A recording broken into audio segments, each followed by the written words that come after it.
자, 이제 85강 강의로 들어가도록 하겠습니다. 이번엔 계속 저번 강의에 이어서 상가 건물 임대차 보호법인데요.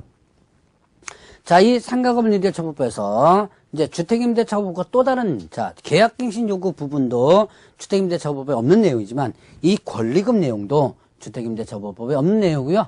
이거는, 제 작년에 생겼던 부분입니다. 2015년 때 새롭게 들어온 내용으로서 사실 배우다 보면 뭔가 좀 이상해요. 엉터리로만 개정돼가지고 문제가 좀 많아요. 그러나 문제가 많더라도 법은 법이기 때문에 여러분들이 공부를 좀 해놓고요.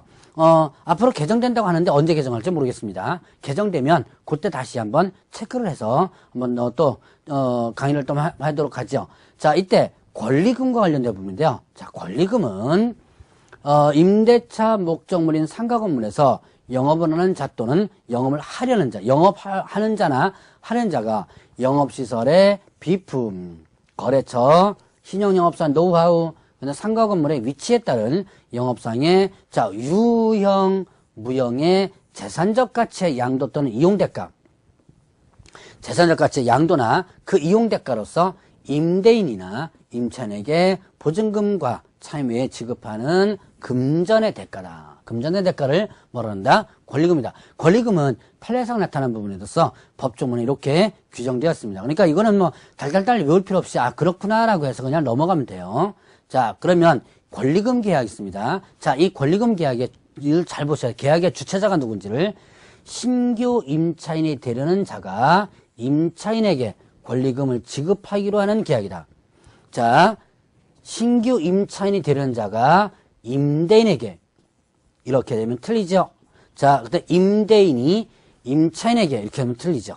자, 조심하시기 바랍니다. 누가 누구에게, 신규 임차인이 되는 자가 누구에게, 임차인에게 이렇게 된 거죠. 그 권리금을 지급하는 계약을 권리금 계약이라고 한다. 자, 그러면 이때 권리금의 회수 기회를 부호하는데요. 자, 임대인은 임대차 기간이 끝나기 3개월 전부터 임대차 종료시까지, 자, 3개월 전부터 임대차 종료시까지 권리금 계약에 따라 임차인이 주선한 신규 임차인이 되는 자로부터 권리금을 지급받을 것을 방해서는 안 된다. 임차인이 주선한 신규 임차인이 되는 자로부터 권리금을 지급받을 것을 방해서는 안 된다. 방해 금지가 끝나기 3개월 전부터 종료시까지예요.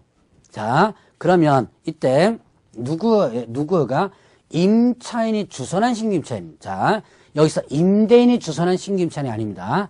임차인이 주선한 신규 임차인이 되는 자로부터 권리금을 지급받을 것을 방해서는 안 된다. 자, 그러면 이때 계약갱신 요구를 거절해서 사유의 어느 하나에 해당하는 경우에는 일단 제외한다 그러는데요. 그런데 이제 예를 들어서 계약갱신 요구를 거절한 사유, 대표는 뭐예요? 3개 차임을 연체한 경우 이런 거죠.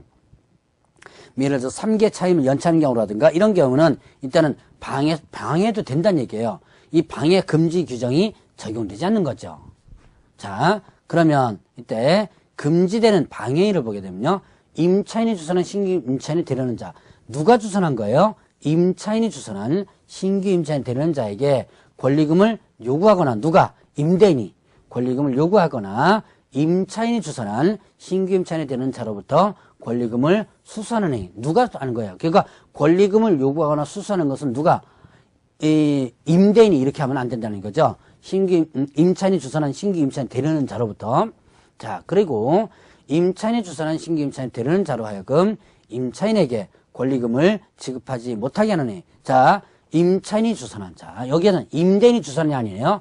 임차인이 주선한 신규 임차인이 되려는 자는 자로 하여금, 자, 이게 임차인이 주선한 신규 임차인 자에게 얘한테 권리금 주지 마. 이렇게 요구하는 거죠.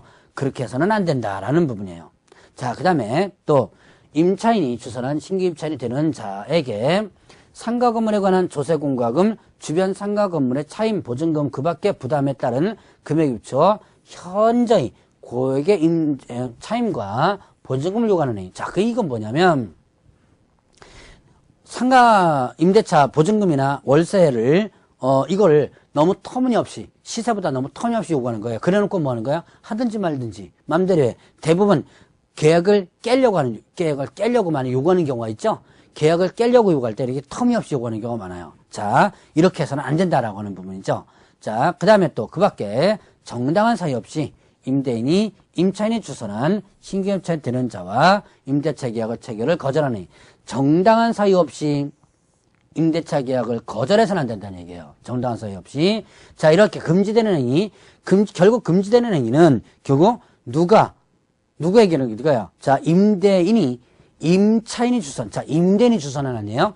임차인이 주선한 신규 임차인에게 뭐 보증금을 받거나 요구하거나 또 권리금 지급하지 못하게 하거나 아니면 또 터무니없이 보증금이나 월세를 요구하거나 그 외에도 임대차 계약을 거절하거나 이렇게 하면 안 된다는 얘기죠. 자, 그러면 이때 이제 임대차 계약 체결을 거절하지 못한다 그러는데요. 거절할 수 있는 예외적인 규정이 있습니다. 자, 임대차 계약의 체결을 거절할 수 있는 경우는 어떤 거냐? 임차인이 주선한 신규 임차인 되려는 자가 보증금 또는 차임을 지급할 자력이 없는 경우. 참 이 문장을 보면요. 엉터리로 개정됐다는 이 엉터리로 만들었다는 것이 상당히 많이 보이는데 여러분들도 이해가 잘 안 되는 경우가 있을 거예요. 이거는 국회에서 법을 만들 때 적어도 이 법을 만드는 사람이 상가임대차를 한 번이라도 좀 임차인이거나 임대인으로서 한 번이라도 좀 해본 사람이 하나도 없는 것 같아요. 그래서 자, 이런 보면 좀 이게 이해가 안 되는 경우가 좀 많습니다. 임차인이 주선한 신규 임차인 되는 자가 보증금 또는 차임을 지급할 자력이 없는 경우 실제로 어떻게 알아요, 이걸? 들어오는 사람이 자력이 있는지 없는지 실제로 모르거든요. 자, 그러면 또 하나, 임차인이 주선한 신규 임차인이 되는 자가 임차인으로서 의무를